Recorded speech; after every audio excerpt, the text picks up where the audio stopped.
delay. All right, Are we up? we're up. Okay. It is 6:30, yeah. Good evening. It is Monday, September the 13th at 6:30, and we're here for the monthly meeting of the Mayor and City Council. If you'd please rise and join me in the Pledge of Allegiance. Pledge allegiance to the flag of the United States of America and to the republic for which it stands, one nation, under God, indivisible, with liberty and justice for all. Just a moment of silence, if we could. Thank you.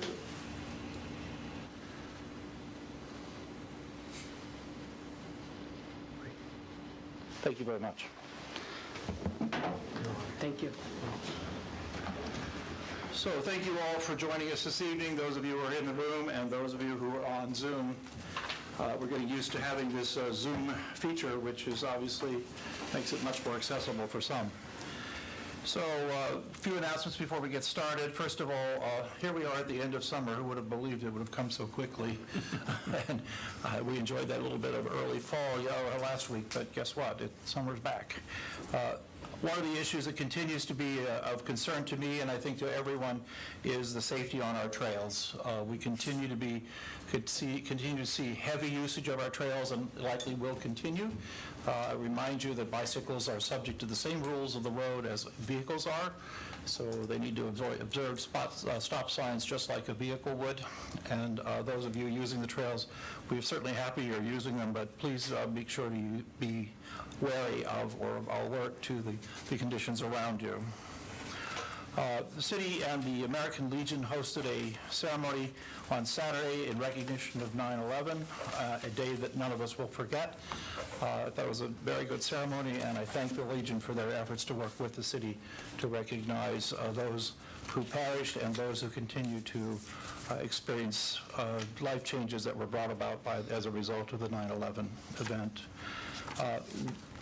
As Dr. Tan has reminded us several times, our vaccination rate in the city of Lewes is quite high, and on the whole eastern seaboard, on the whole eastern part of Sussex County. However, there still are a great number of people who require vaccination or who need to get vaccinated, and it seemed, by all indications from Dr. Fauci and others, the best defense that we have against the COVID virus and the Delta variant is vaccination. So if you haven't gotten your vaccination, I encourage you to consider getting it done. Just by way of an update, the swing bridge continues to move towards relocation. I understand there was a meeting with some of the folks who sponsoring the relocation of the bridge and DelDOT over the weekend, and they have now pretty much developed a plan as to moving, and it looks as though that will begin in late October, early November. So it's going to be quite a feat to move that bridge, and apparently they are planning on doing a video story of it.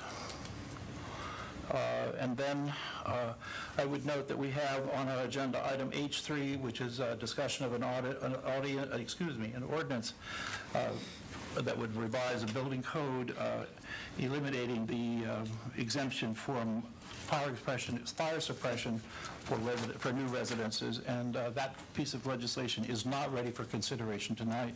Our city engineer is still working with the Board of Public Works to recognize the full impact of what that regulation might have on the delivery of water services, so we will not be taking that up tonight. However, we expect it to be back on the agenda for October. And then finally, I was just reminded by Lieutenant Azzato that October the 23rd will be National Take Back Day for Drugs and Hazardous Waste, and that will be, as usual, on Schley Avenue at the BPW facility over there, and it will occur between the hours of 10 and 2. So if you have hazardous waste that you don't know how to get rid of, a good place to take it is to that drop-off point, or of course drugs are another option. And for those of you who may need to get rid of drugs in the meantime, we're also aware that Walgreens out at 5 Points does have a drug take-back that goes on every day. So that's also available. Good idea to empty your medicine cabinet of unused drugs. That's all the additions I have. Does anybody at the table have any additions, deletions? Okay. Hearing none, the first item up is proclamation recognizing Constitution Day. Constitution Day is September the 17th, and it recognizes the 234th anniversary of the drafting of the Constitution. I think that given the discord that's going on in this country, or has gone on over the last couple of years in this country, recognizing the importance of the Constitution and what it represents to our democracy is worth noting, and I encourage everyone to take a good opportunity to reflect upon the significance of the Constitution and what it means to this country and our democracy. Moving then on to item E2 is the appointment of a person to fill the term of John Nehrbas on the Planning Commission. Mr. Nehrbas had tendered his resignation from the Planning Commission for personal reasons, and we certainly thank him for his service to the Planning Commission, and he performed a great service to us in his role on the Planning Commission, and we certainly wish him the best. But I would ask the council to consider the appointment of Dr. Jonathan Sharp, a professor emeritus of oceanography at University of Delaware, to fill the unexpired term of John Nehrbas. Mr. Nehrbas' term runs through May 1st of 23. So Dr. Sharp would be filling that position until that time. Dr. Sharp lives in Savannah Place and owns property in Highland Acres, and has been an active member of this community in many ways for many, many years. I think he's very well qualified and very well suited to work with the Planning Commission. I would ask council's consideration of his appointment. I'll make a motion to approve his appointment. Thank you. Second, sir. Thank you very much. All in favor? Aye. Any opposed? Motion carries. Moving then on to the consent agenda. In the consent agenda, we have the Mayor and City Council meeting minutes of August 9th and a workshop from August 31st, as well as the Board of Public Works meeting minutes from July 7th, July 16th, July 23rd, August 4th, and August 5th, as well as the financial activity reports, the police department activity reports, and the fire department activity reports, although I don't believe we have the fire department activity. It's on there. Okay, all right, okay. So we have all of those. Does anyone want to pull any of those items out for consideration, or would you, otherwise I would entertain a motion to approve the consent agenda as it is here. I've checked them all myself. Okay. I'd make a motion. Okay, we have a motion from Carolyn. Is there a second? I'll second. Thank you, Khalil. Motion and a second. All in favor? Aye. Any opposed? Hearing none, motion approves. Then we move on to Emery and the city manager's report. Right. So if you can put that in slideshow mode, I'll go through. You got it? All right.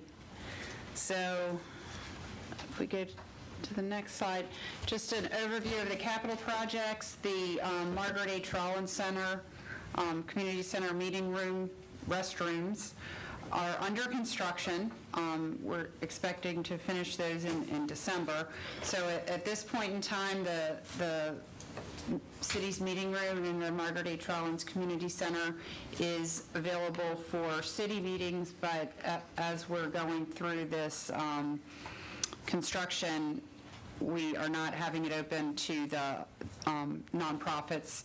Later in the agenda, we'll talk about some revisions to the meeting room policy. Unfortunately, the materials have been delayed for the tennis, pickleball, basketball court rehab. So unfortunately, the surface needs to be laid at a time where the temperatures are 80 degrees. And we're going to miss that window, so this will have to be rescheduled for the summer. Ship Carpenter Square repaving, the bid's been awarded to Jerry's Paving, and we met last week on September 9th with residents of Ship Carpenter Square. The project will begin this month, and technically it'll end in December. We expect it to be finished much sooner than that. Also included in this is the crosswalks that will be installed at across Cedar at Savannah, and then across Savannah at Cedar by 2 dips. The playground expansion at George H.P. Smith, The swing set was added in August, as well as an ADA accessible walkway. The new fencing and a pavilion will be added by spring. So that we're making progress, but that project's not entirely done. The Board of Health met on August 31st. Again, we've got a rise in COVID cases in the state. The city has put a mask requirement on within City Hall and other city buildings effective August 16th.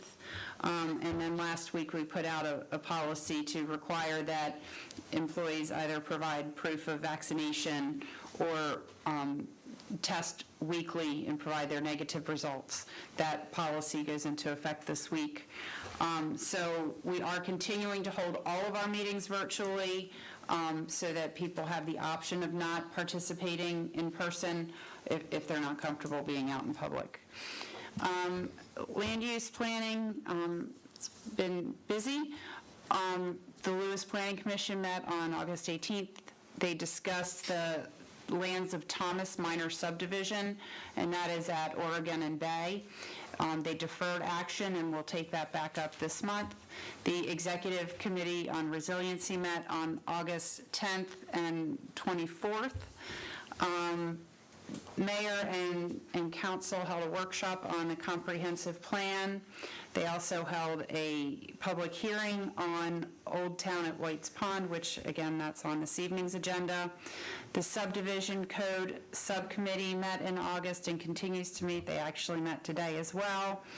And the joint site development review committee met and recommended approval of the Lewes Brewing Company site plan. That group actually also met in early September. I think it might have been the 1st or something like that. The first week in September. The first week in September, and they reviewed the Fancy Pants application, which is on this evening's agenda as well. Our building permit activity is still continues to be steady. We issued, I think, 3 new home permits, 42 various renovations. So we've been, we've been averaging around 60 permits a month, give or take. The recycling, it looks like our trash volume is a little bit lower than it was this time last year. And let's see.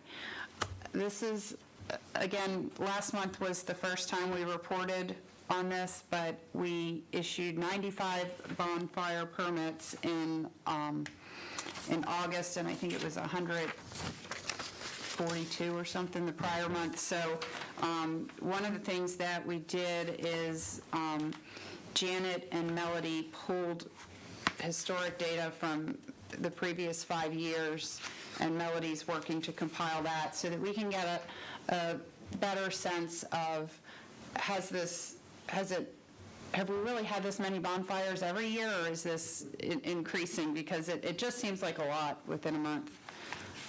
So just to keep a handle on that. We did not issue any new rental licenses in August. We issued 8 new business licenses. August 3rd was National Night Out. It was at George H.P. Smith Park. It was well attended. Again, for a number of reasons, including COVID, it was a little different than prior years, but it was a successful event. The Institute for Public Administration at the University of Delaware has been hosting bi-weekly roundtable meetings that the city staff have attended. We've discussed a number of topics. I think it was the digitization. We had a second roundtable discussion about digitization in August, and we had one this last week, and it was about resiliency. Exactly. I'm like, what? Hold on, I was there. Citizens Bank had announced that they will be closing their 2nd Street branch.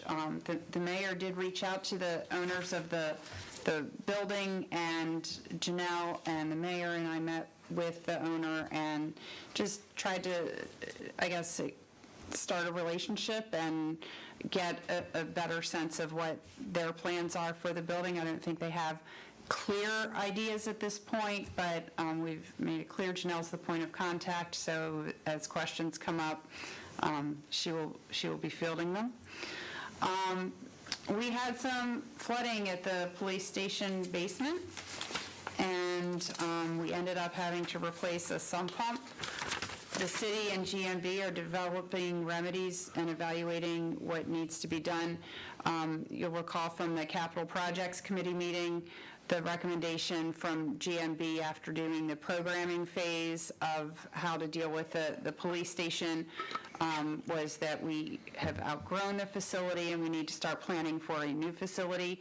So the flooding happened, right as we're winding down this space study, and so one of the things that we're wanting to do is make sure that we address the flooding so that it doesn't continue, and that whatever future occupant of that part of the building comes in, that they won't be dealing with the same issues. So the balancing act that we have right now with the police department is we need to make a large enough investment to make this space habitable, because we don't have a police station waiting in the wings, but not so much that it ends up being a stranded investment. So we are working with GMB, with our facility staff, and with the police department to gather prices for some of the things that we need to do to make that work.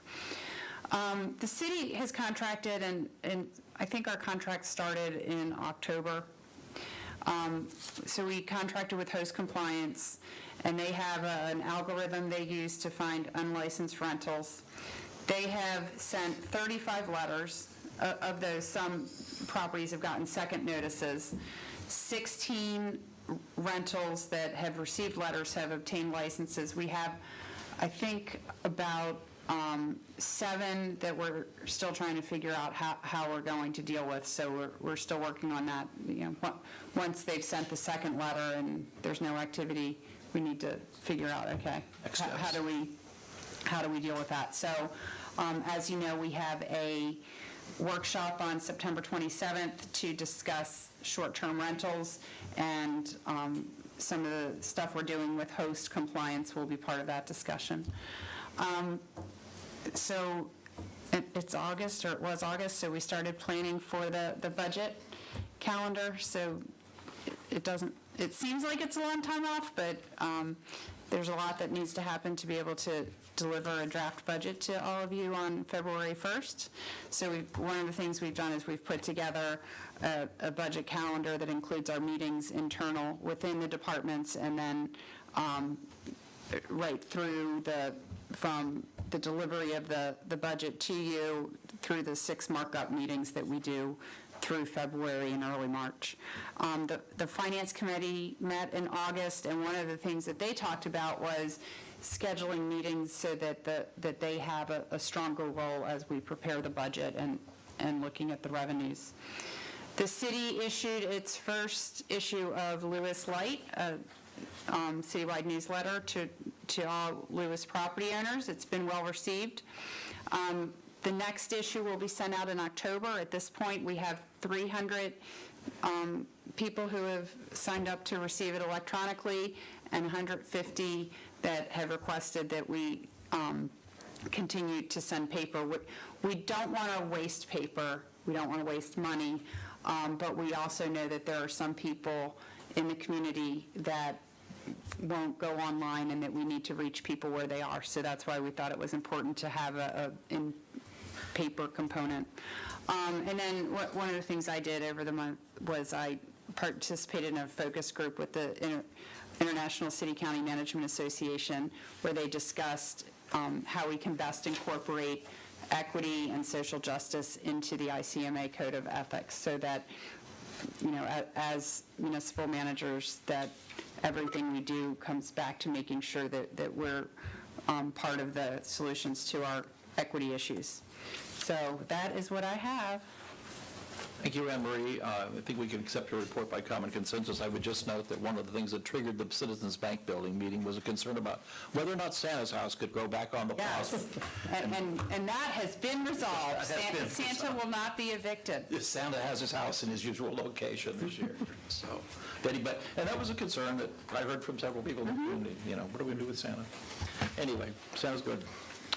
Okay, well, then we can move on then to item H1, which is a discussion and possible action on the final subdivision plan for Olde Town at Whites Pond, formerly known as Whites Pond Meadow, located off Freeman Highway and Monroe Avenue, Zone R2, Sussex County Tax Map 335-8.00-46.00. We had a public hearing on this, and I'm going to turn this over to Janelle. She can give us all the information. Thank you.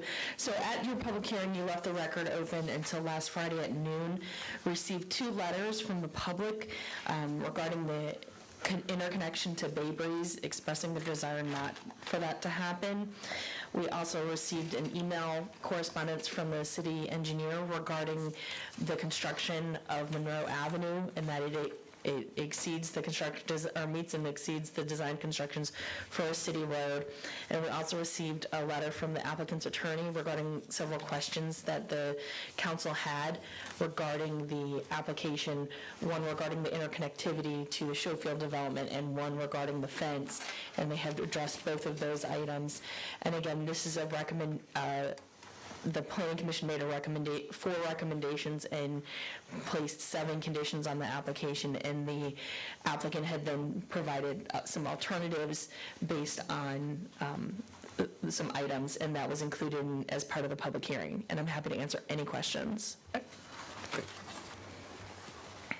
So we have this report from Janelle prepared for us. Thank you very much, Janelle. Very good, comprehensive report. Thank you. Good information. And there were, as she mentioned, 7 conditions recommended, as well as 4 recommendations. And are there questions from the table here about what Janelle has provided? Okay. No, I don't have any.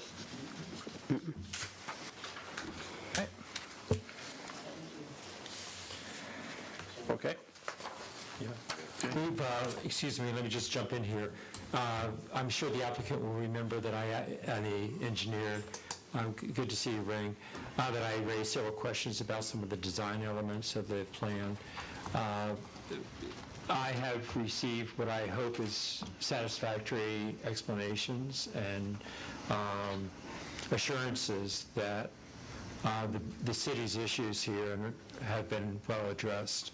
So those concerns that I raised specifically about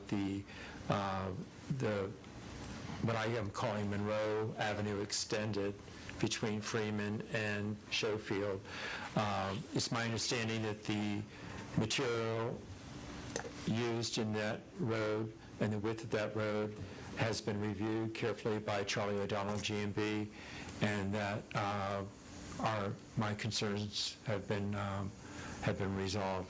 For that I'm grateful. And it's my understanding also that the concern I raised regarding the stormwater management issue related to the use of the Whites Pond by the different entities has apparently been addressed satisfactorily as well at this point in time. So thank you for everyone's cooperation. Any other comments or questions from the table? I did have a question around the grove of trees. There's some mention around the grove of trees, and of course you're going to keep that. But to what extent has the HOA codicil's been drafted that speaks to the maintenance of that? I noticed on the plan, it looks like the trees may at some point be on or across some of the property lines, and whose responsibility will that then fall on to take care of? So if they're on the property lines, it's the owner's responsibility, and there's a note stating that if they're sick or they are in any way that they need to be removed, they can be. Otherwise, they're to be preserved and cared for, and the HOA is then responsible for the rest of that area of the trees because it would be on the open space parcel. The other question I had is to what respect we could condition that the construction vehicles only access the property from Freeman Highway to ensure that they're not coming through Monroe, the existing Monroe Street to access the construction site.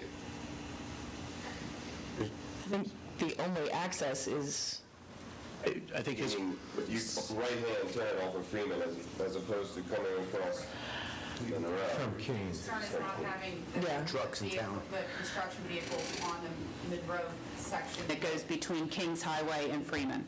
Right.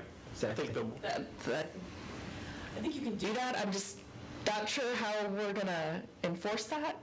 Isn't there a weight limit on it currently? Sure. We can sign it, right, with proper I signage. think it's highly improbable it's going to happen because Monroe Street, I mean, I can imagine where if Savannah directly connected all the way through, Monroe directly connected all the way through to Savannah, that there might be construction traffic there. They'd have to go kind of, Well, it yeah. would jog quite a Yeah. bit instead of just coming straight down. I just have three concerns. One is the wear and tear, additional wear and tear that's going to go on the street. Sure. Two, the quality of life for the neighbors that live in that area. And then three is the safety, that, you know. Absolutely.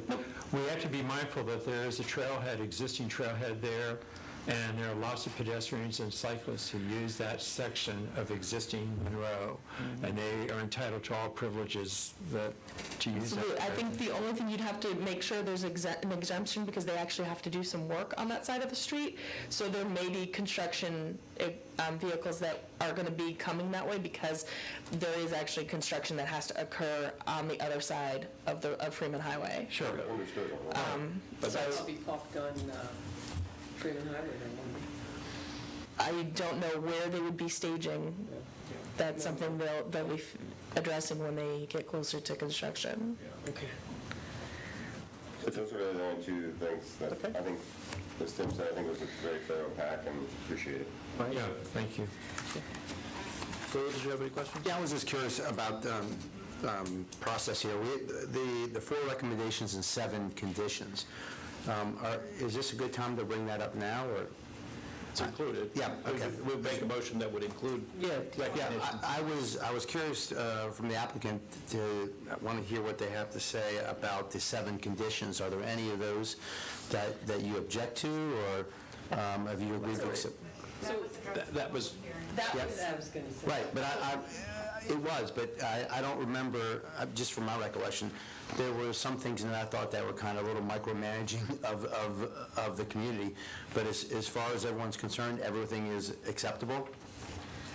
I think they were good with the proposals that they submitted as part, during the public hearing. Right. For their alternatives for the public, for the recommendations and the conditions, and we did not receive any comments from the public regarding their proposal for conditions and the recommendations. how do we manage the conditions that were placed on the property?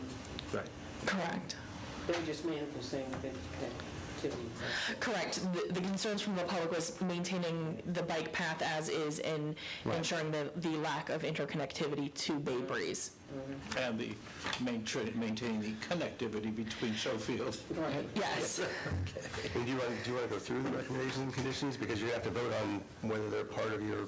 We have to approve them or not, yeah. Well, this was a part of the public hearing, though. So I can read their proposed conditions? Okay, I'm happy to, I 'cause- think we've got them right here. Okay. okay. There's one in particular I was interested in.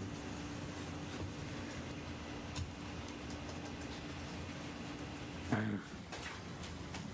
think the one I recall was about the occupancy of, people taking occupancy of the homes, was they proposed, I think, 14 homes. Right.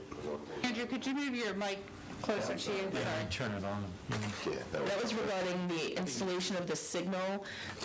When the signal would be installed. From Planning Commission, it was installed a signal, and they were hoping to get at least, I think, 14 units being able to be issued a CO before they have to install that signal. Right. Right. And then, of course, this would include the waiver from them having the DELDOT entrance permit Because again, They can't get it. they can't get it until they get an approval. Speaking of that, the entrance permit, Ring, I know you spoke during our hearing, and you said that DelDOT had given you a last-minute change about the traffic control piece, that element.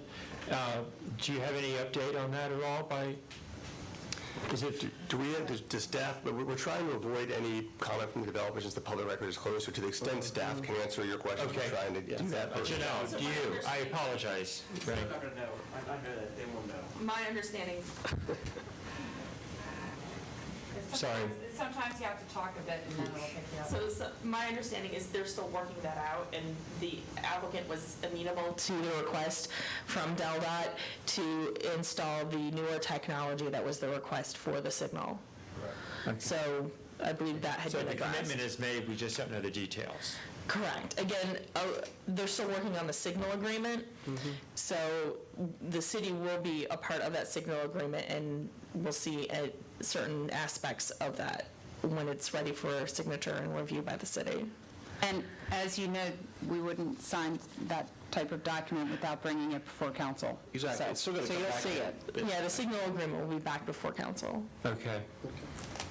All right. Were there any other questions from the table? No, I'm good. Okay.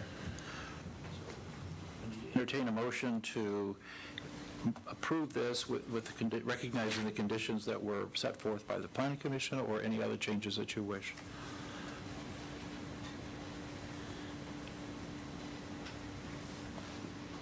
I'll make a motion.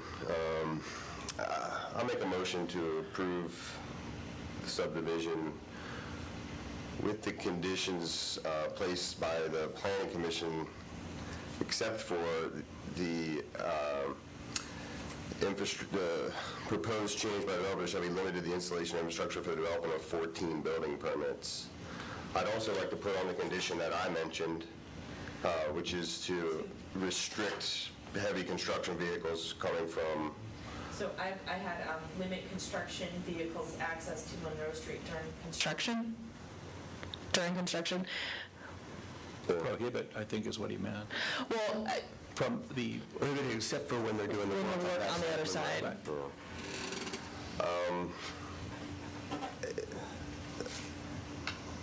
Yeah, I'll make a motion with those conditions. So the conditions that the planning commission put forward, except for the change that they had suggested, which would allow them to have 14 occupants, and then the condition on the trucks. The condition I had about the grove of trees, I don't know that it's applicable. It sounds like it's something that's already spoken for. Well, it sounds like it's in the HOA. I think it's going to be an HOA document, and one that Correct. will be addressed in the HOA documents in perpetuity. Okay. All right, is there a second to Andrew? I second. Okay, so we have a motion from Andrew and a second from Carolyn. Will you do a roll call? Yeah. Please. Okay. And give your reasons for why you're voting the way you're voting. Remember, you can rely upon other people's reasons if you think that their reasons were well stated. Do you want to go first? I vote to approve this. It meets the code. There have been some waivers granted that were approved by the planning commission in their review of it. I accept those in terms of their review. They have agreed and not push the internet connectivity to an existing neighbor while still being open to providing connectivity to an adjacent neighborhood. I think they've done a good job in terms of including some amenities some active amenities into the development.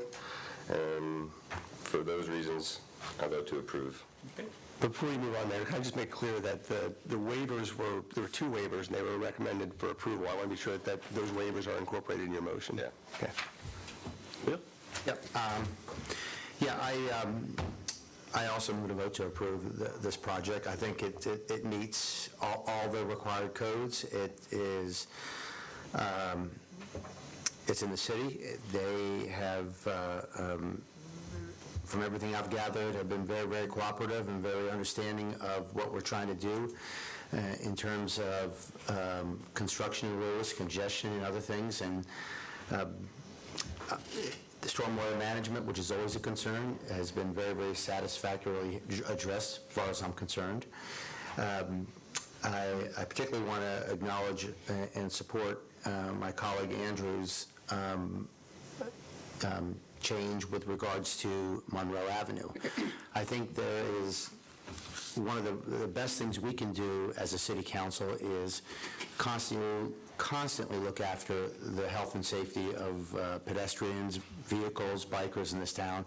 The mayor mentioned this earlier. The bike trails are very congested, and the more I travel around Delaware, around the country, I see more and more accidents. And in this area, and with areas that are nowhere near as congested as we are. So I think it's very critical that we focus on that, and I thank Andrew Williams for offering that change to the motion. Thank you. I'll vote to approve for the reasons both Andrew and Khalil spoke to, and let that stand for itself. Thank you. Okay, thank you.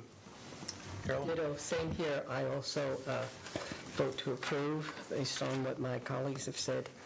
And the very fact that they've met the code and the requirements that we've requested, I think you guys gone out of your way, and we appreciate that. We appreciate the fact that you've taken into consideration the concerns of the citizens of Bay Breeze, and I think you've come across the way we need you to. Thank you.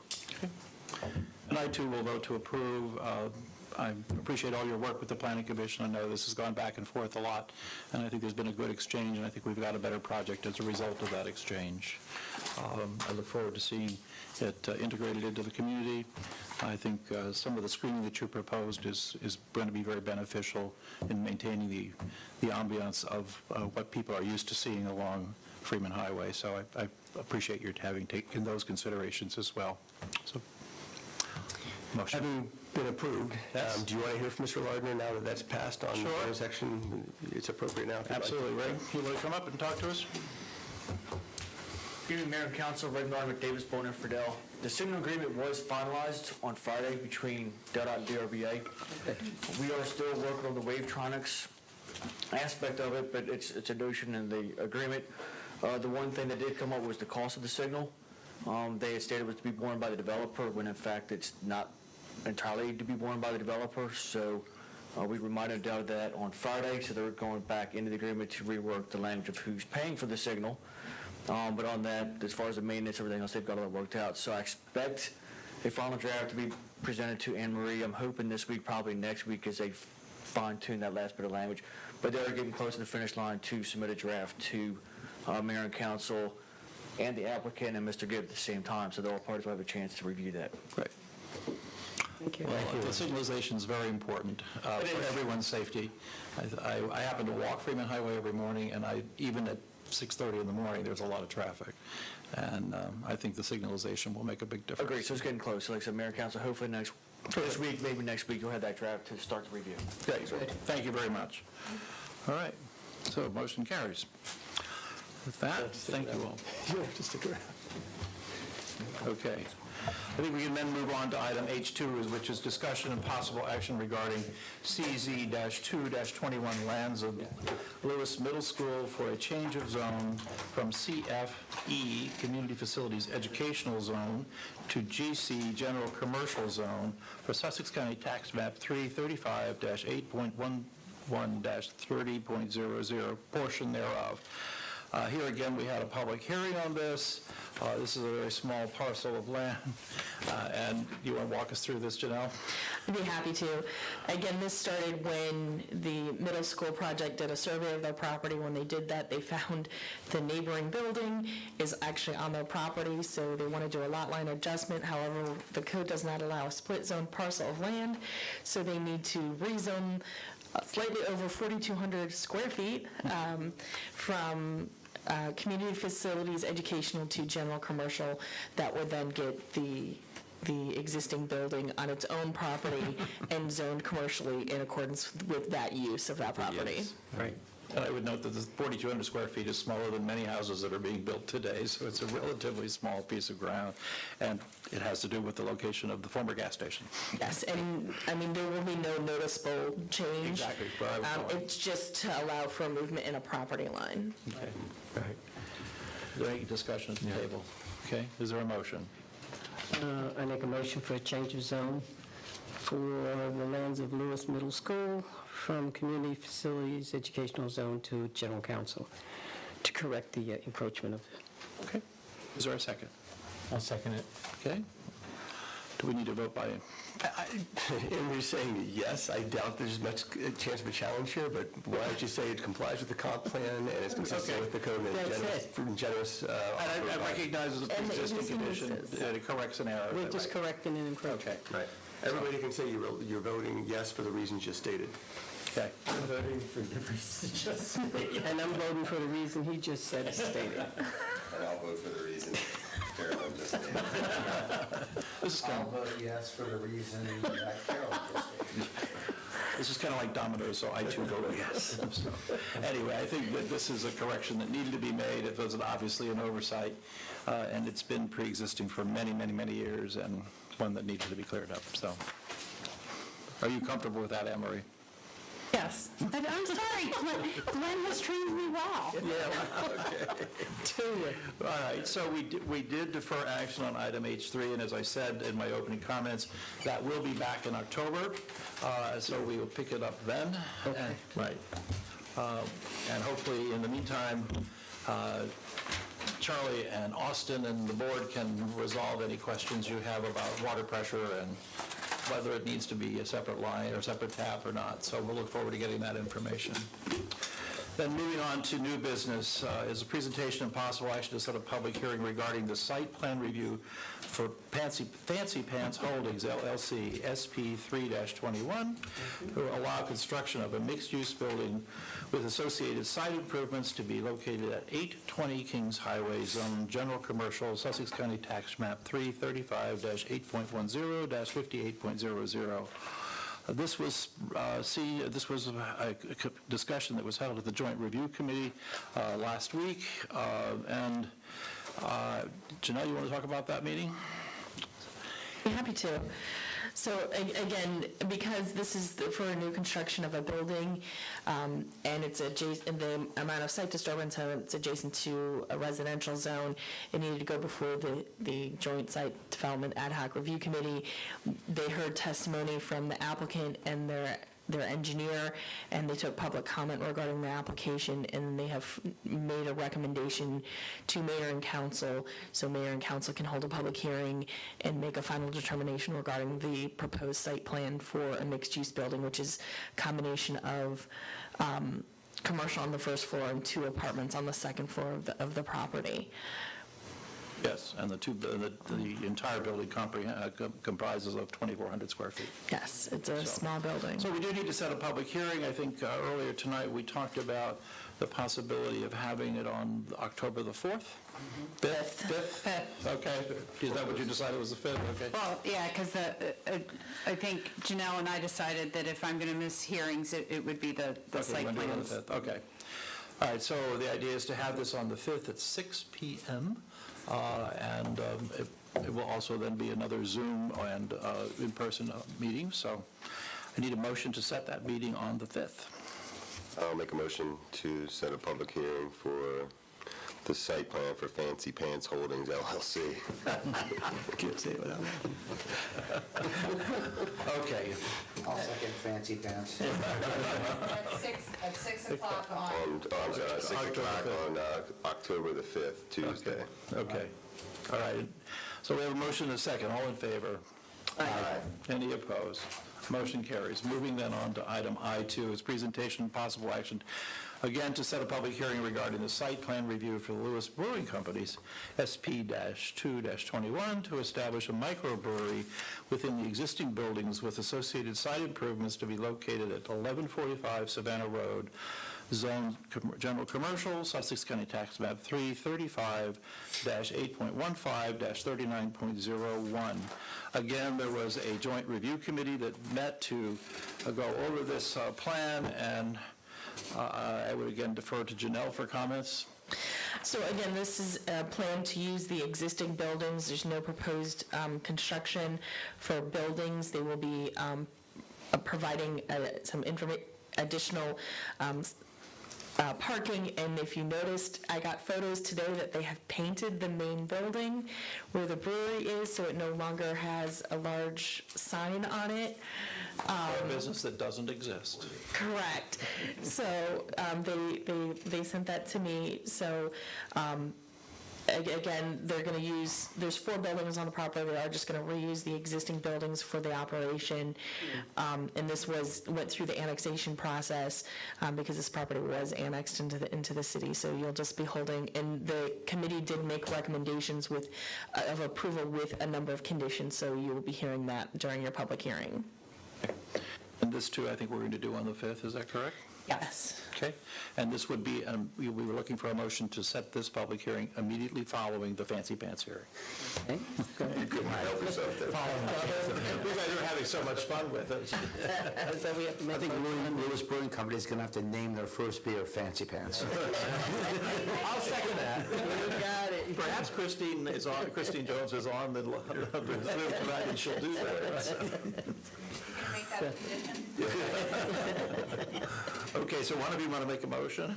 Sure, make a motion. What's the date for this one, Steve? October 5th. I'll make a motion then, to have a public hearing October 5th, Tuesday, for the site plan review for Lewes Brewing Company. Immediately following the Fancy Pants holding Don't forget. public hearing. I'll second the motion. Thank you. So appropriate. So we have a motion and a second. All in favor? Aye. Any opposed? So I think we have those 2 hearings down. That's good. Then moving on to item I3 is discussion and possible action to set a public hearing regarding an ordinance to amend Article 5, dimensional regulations, and Article 7, Historic Preservation Architectural Review Commission of Chapter 197, zoning on municipal code of the City of Lewes, Delaware by amending Section 197-54, fences, walls, hedges, and shrubbery, Section 197-58, Historic District or Properties Review, and Section 197-59, Historic District Properties Criteria Standards, Ordinance 2-21. This is a topic that has come up as a result of someone applying for a fence that was, our current ordinance restricts the replacement of a fence to 3 feet, and upon careful review, we found that many of the fences within the historic district are somewhere well above 3 feet, and frequently as much as 4. And so it was an anomaly that was somehow not caught when the regulation was developed, and this is an attempt to clear that up. Is that correct, Janelle? That's correct. It'll change the height of a fence within the front yard setback for all fences, and it also allows some discretion for the Historic Preservation and Architectural Review Commission to determine if a little bit more than 4 feet is appropriate based on the Department Secretary of Interior's design criteria and construction for historic structures. These are just for front yard fences? Just for front yard. Doesn't affect backyards or side No. yards. And I think we did also say that the fences, you have to be able to see through them in the front yard setback, so you can't have an opaque fence, so you can actually get some visibility through. And the definition of a front yard fence would be one that is in front of the building line of the home. Correct. It's from the street to, because it's the required front yard, and the required front yard goes to the edge of the front of the house. Right. So if a fence is set at the property, at the front edge of the property, it could be opaque. At the front edge of the building. Yes. If it's in line or behind the house, it can be opaque. Okay. Yep. Okay. So we need to set a hearing. We're not here to discuss that tonight, but we already do need to set a hearing. And this is the one we were thinking of doing on the 4th, correct? And that would be at 6 o'clock. On the 4th. Okay? So we need a motion to set the We hearing. do, Carolyn. Thank you. Well, since they do Try to work fancy in- try pants, to work in fancy I'll pants. see what I can do. Motion to set a public hearing regarding the ordinance to amend Article 4, Article 5, and Article 6 for Preservation Architectural Review Commission on October 4th At 6 p.m. 6 p.m. at 6 p.m. Thank you, Okay. Tim. So we have a motion, do we have a second? I'll second. Thank you, Tim. We have a motion and a second, all in favor? Aye. Any opposed? Hearing none, we'll see you on the 4th to discuss that topic. If you're getting the feeling, if you're watching, that we're going to be busy in early October, you're absolutely right. Okay. So then, moving on to item I4 is presentation and possible action on a change in fee structure for encroachment licenses. We have a table of fees and charges that has been provided, and this is a new category that has come up. And do you want to talk about it a little bit? Yeah, Marie? so we had, actually, in the last 2 meetings, we had instances where properties were getting ready to transfer and there were encroachments into the right-of-way, and the property owners reached out to the city and requested a license for that encroachment. Even if the property owner's attorney drafts that license, we still have to have Glenn and his staff review it to make sure that it's, beneficial or at least neutral to the city. So there is a cost that the city incurs for that. We charge $350 to be paid when somebody comes in with a lease extension, and since the review is comparable for that, we figured that that would be a fair cost to request a license for an encroachment. And then typically on an encroachment for a license, there is an annual fee. It's typically $10, but there could be something where it's a larger encroachment and the council may want to do something more. So we thought that it was just important to note that there would be a fee that would be an annual fee with each encroachment license.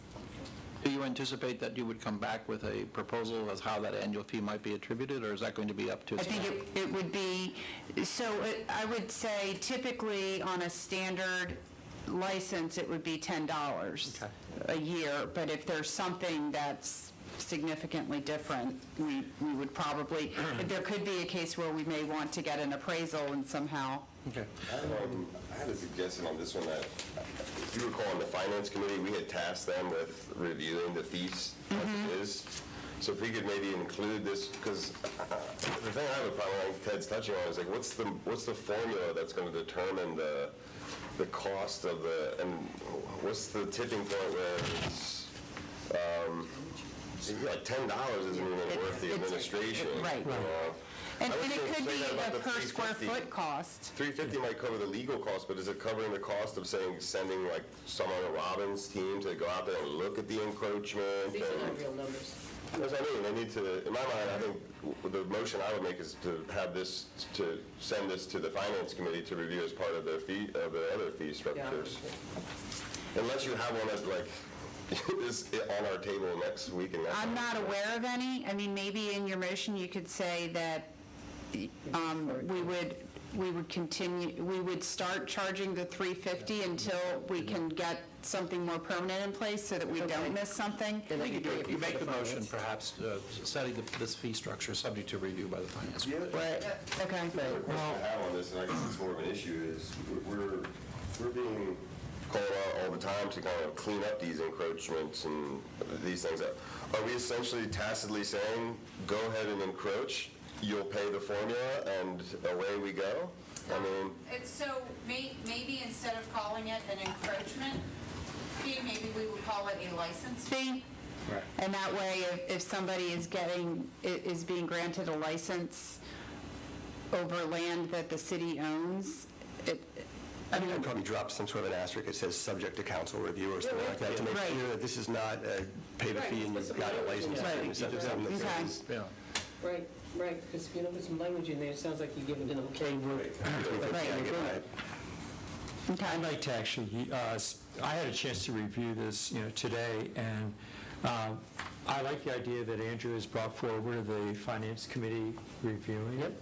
And Andrew, my question to you is would you expect the Finance Committee to review the whole document? That's what we talked about at our last meeting. Yes. We sent them away with this and asked them to say, are these fees approved, Okay. Do they yield to update? that? I just wanted clarity on that. They'll be looking at the entire rate schedule, right? Thank you. But I think Okay. also throughout this, I think there's some notation, which Ellen Lorraine does a great job of keeping track of when were these fees set? Right. When were they last adjusted? So I think that for your Finance Committee is an important consideration. If something's been, Right. if a fee's been in place for 10 years and we haven't modified, then I think, it's worth noting that the Finance Committee may want to take. Yeah, and they'll give us a good justification of what the numbers would be. So if we made a motion that, I make a motion to accept the $350 legal review fee for encroachments, but for licensing, but I would remand this to the Finance Committee for further study on the annual fee. Refer it. Refer, because they haven't seen it yet. Yeah, so the 350 will be in place, and if they come up with another recommendation, you guys... And then it will come back to us, right? Again. Right. So that'll be the full fee schedule, will come back to you with any recommended Right. fees. Correct. I would just, so that's your motion. Is there a second? Second. I'll second it. Okay, so we have a motion and a second from So Carol. Janelle raised it with me again, just to be sure. So this is, if the motion is passed, the 350 will be in place. Yes. And then it'll go to finance, the whole Yes. schedule will go to finance, will come back again for council to review and adopt the whole thing. Right. Yes. Is that, are we right? We're on? Okay. I think one of the things that you want to do about this, if you're going to determine a fee per license and you, based upon the size of the encroachment or whatever we're calling it, it ought to be set at the time when when the review is done. Yes. So that, there's no guesswork in it. Yes. So that- But it might be a per square foot. Sure, there's going to be, If you have 5 square feet in the right-of-way versus 500 square feet in the right-of-way, and one of the notes that I made to myself, and I'll just put this out here right now, as far as I'm concerned, any kind of document that comes from a property owner is going to have to be well documented. And possibly documented with photographs, I would suggest.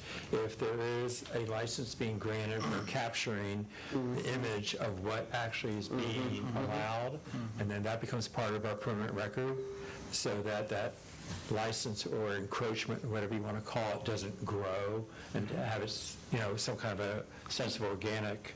Yeah, we'll oftentimes actually require a survey from a surveyor identifying the... Right, but we also know about our licenses that the renewals for lots that have come through that are woefully out of date and deficient with detail. well, so I guess the question is, in this, as it relates to this discussion, are we able to set that standard, or should we revisit that?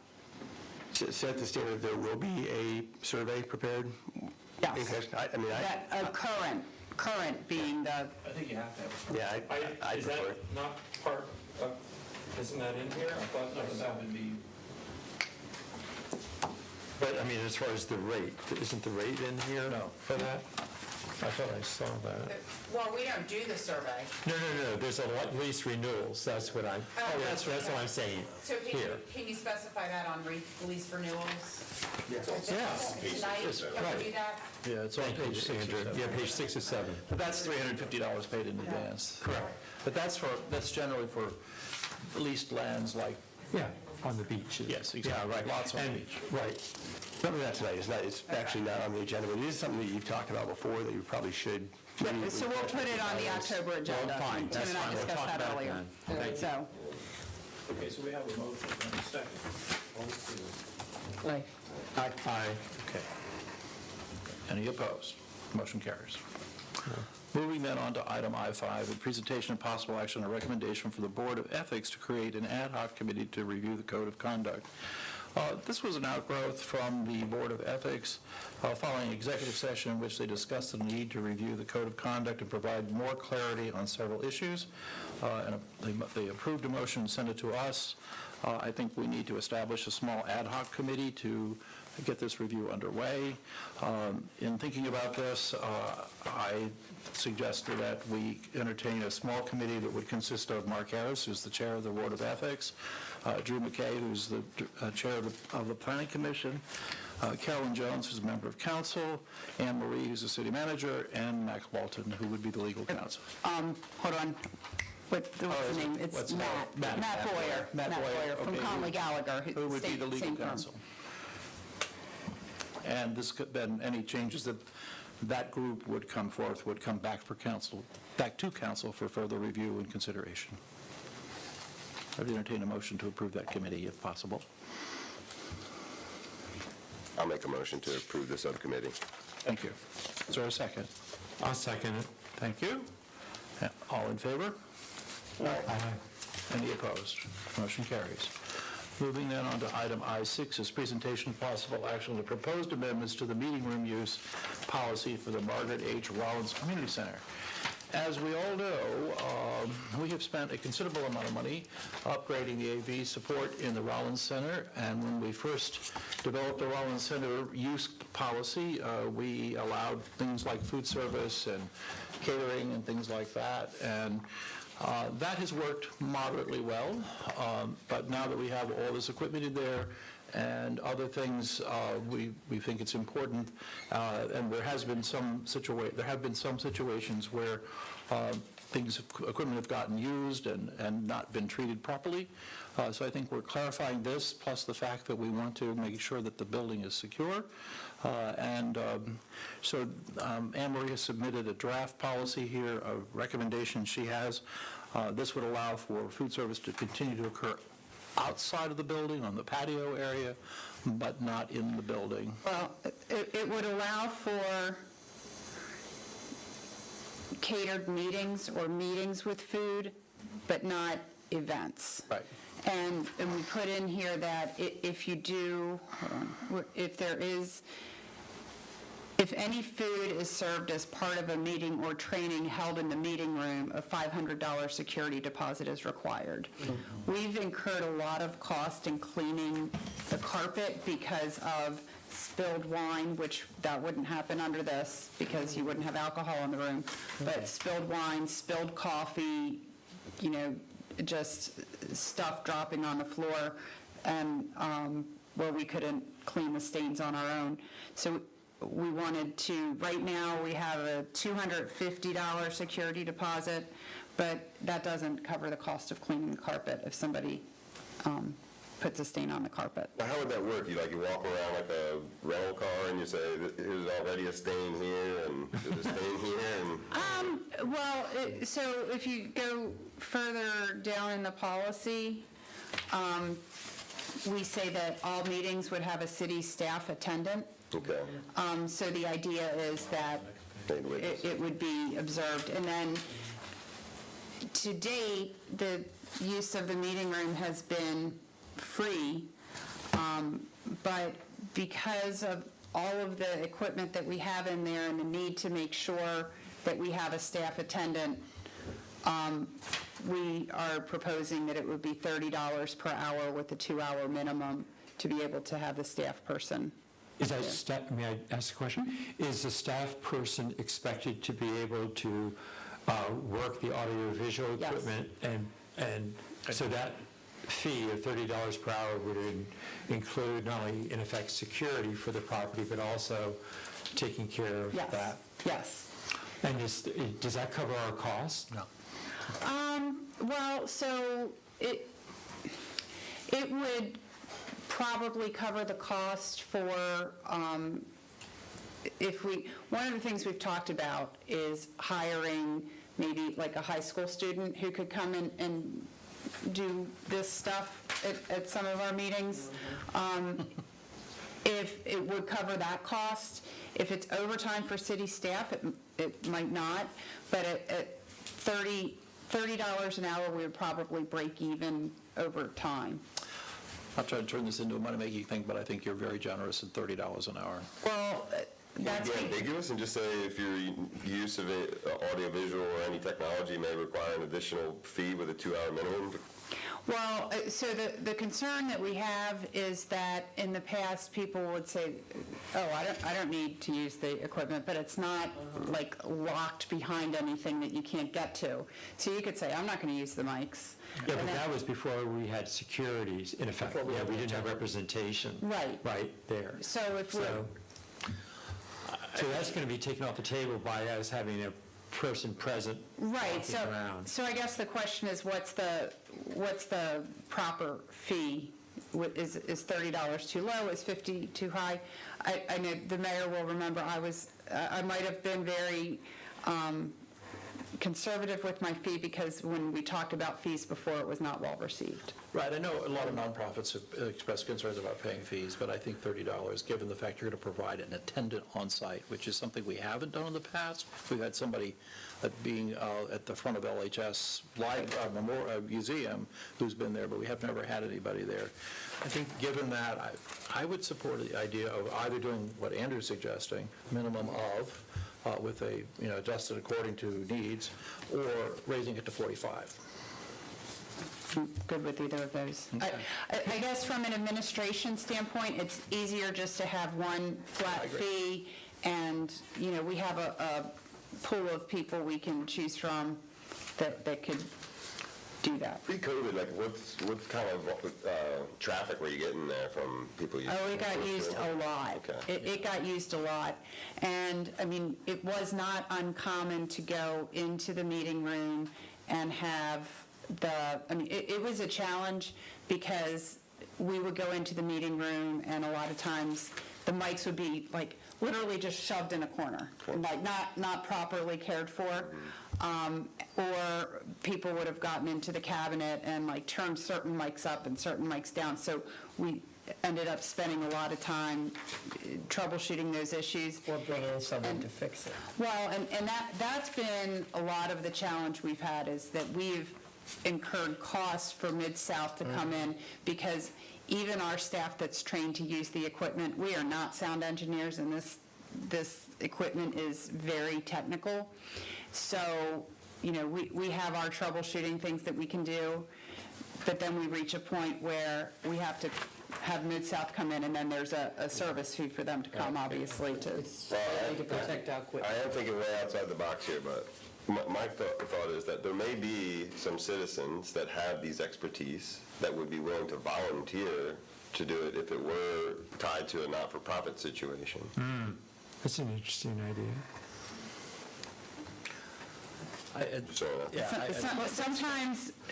Sometimes staffing and managing volunteers is a lot more challenging than staffing and managing You never know paid the staff. skill level. That was just a nice way of saying that. Yeah, that wasn't a very nice way of saying it. I have another question for you. The management, the oversight of this room, who on staff handles this right now? So that's one of the things we've been looking at. Right now, we have Janet Reeves and Sue Ann Hennessy are set up to manage the scheduling and the communications with LHS. Now, once the restroom is complete, we can share the information with LHS so they know who's going to be in the building, but they don't need to provide staff. We actually, this week, are having the porta potties that we've had out for the concert series moved closer to the meeting room so that if something, we might not need LHS to staff. Oh, Be- okay. Because we- So that would be the accommodation during this Right. construction phase? Yes. Right. But the management right now, do you foresee a need Janet and Sue Ann able to meet all the requirements so far? Yes, the big thing is, so it is listed on our cleaning contract, a cost for cleaning. If we start having groups use it, but if we are looking to possibly move out of that contract because of some of the challenges we've had, that would be worked into the staff that get assigned to clean the facilities. They would get the schedule, and then they would go in and clean the room. And then, again, any repairs that need to be done, our staff would do. Okay, I have two other questions for you. I noticed when we were using the library for the Greater Lewes Foundation meeting on Saturday, there was a requirement to leave the room in the condition in which it was found. I would suggest you might want to, given the fact we're using that for meetings. So that's already, so that's not in the policy, but there's a series of cheat sheets in there. Okay. I mean, we could add it to the policy to be very, I think that way, Clear. everybody clear on that. Okay. And the other thing is, I think we need to specify a damage, what happens if there's damage. okay. Another question I'll throw in there is, are we, given the fact that there is a social aspect for the use of the room, it's possible for people to have meetings and have luncheons associated with it, becomes a requirement for disposable, taking care of trash. And what, I have not had a chance to study this document. Is that provided for here? Or are we thinking down the road about that? In the policy as it stands, it is. I took it out because based on if we have a staff person and you're paying a fee to use the room based on a staff person being there, that person can also grab the trash and take it, because the trash can is right outside the entrance to the room, so. Okay, and is that a trash can that LHS is responsible for, or is that our city? The city does the pickup of the trash there, so Okay. LHS uses it, but we use it too, and So it we would be pick it up. appropriate for us to Yeah. use that facility. Thank you. Okay. Which, once we finish the construction of the restrooms, we need to think about where that's gonna that dumpster, that trash cart receptacle is going to go, because it can't stay where it is. Yep. Okay. So, what is your pleasure, council? Do you want to make some changes here? You want to come have it brought back? We have, if there are things that you want changed and then come back, I can do that, because we have until, this won't go into effect till January. Till the end of the year, it's just the city. We have time to look at it. Yeah, why don't we take a look at, All right, fine, that's fine. Okay, so I think you've gotten some feedback about the rate and damage deposits and other things that, I think it's wise to take this extra, the dynamics have changed there. Right, it's very different.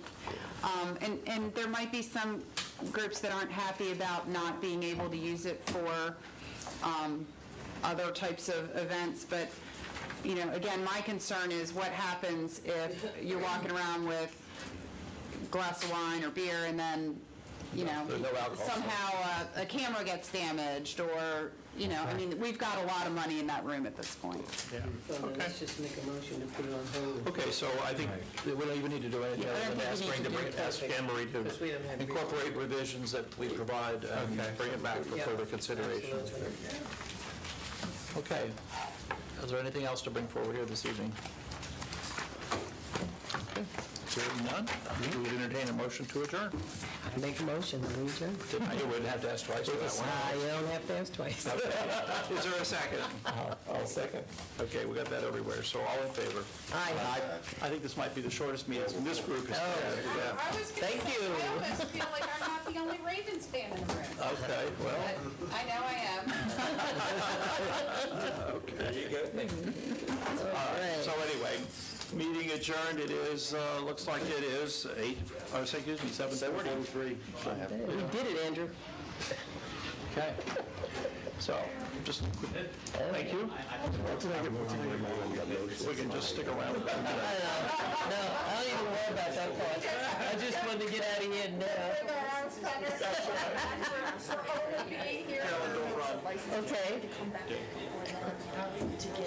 I don't understand my leg. I try to do my 4-mile walk, but I can't. We get that, we do. But